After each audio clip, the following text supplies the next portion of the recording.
5, 6, 7, 8, 9, 10, 11, 12, 13, 14, 15, 16 kişi var. 5 kişi fazladan var bu durumda. Abla siz yani inin yani ne yapayım yani? Almayacaksınız. İnin. 65 baş ve üzerinde alıyoruz. Tamam abi. Tamam, kolay gelsin.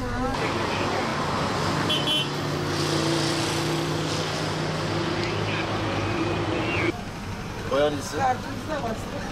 Bir şey olmaz. Başka zaman da dönersin, bindirmezsin. Başka zaman binersin. Sizin suçunuz bindir. Binersin abla başka zaman ya. Kaptan fazla yolcu almayalım. Tamam abi. Kolay gelsin.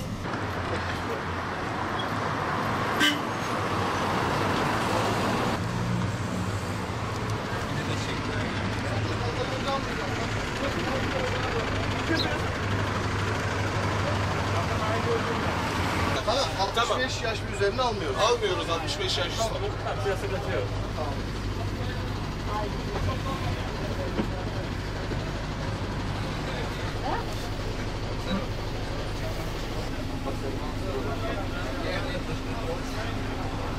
%81'i 65 yaş ve üstüne almıyoruz.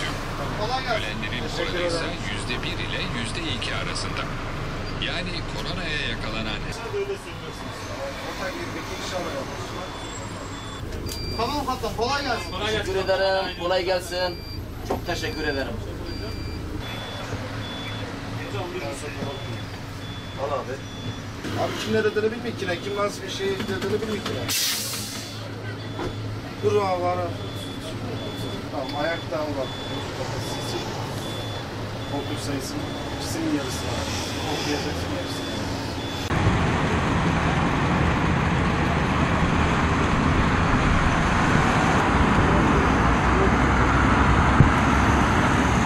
İçişleri Bakanlığımız bugün ek bir genelge yayınladı.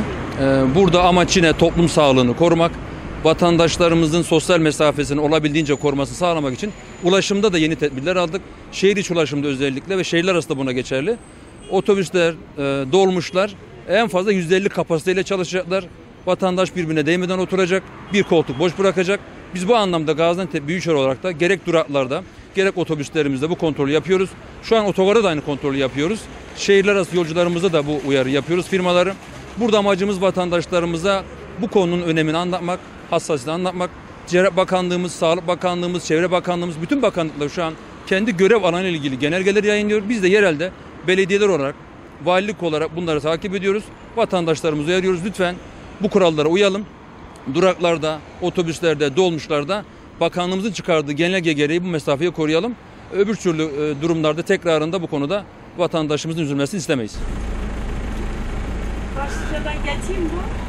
Geçmez teyze. Şimdilik herhangi bir sıkıntı yok, sıkıntımız yok. Çok şükür çalışıyoruz. Herhangi bir Belirtilen sayıda yolcu alıyoruz. evet, belirtilen sayıda yolcu alıyoruz. Amirlerimizin ve üstlerimizin bize verdiği yönergede çalışıyoruz.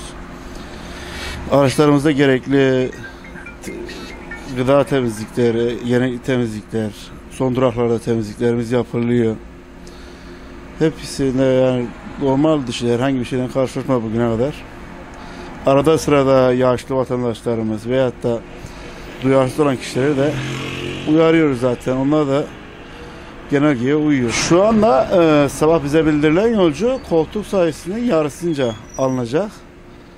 Ama şimdilik koltuk sayısınca yolcu alınacak dedi. Zaten vatandaşlarımız da sağ olsun bu konuda bizlere yardımcı oluyorlar. Sizin ayak ve yolcu sayınız 22. Evet. Doğru mu? Doğru. Koltuk sayınız kaçmış?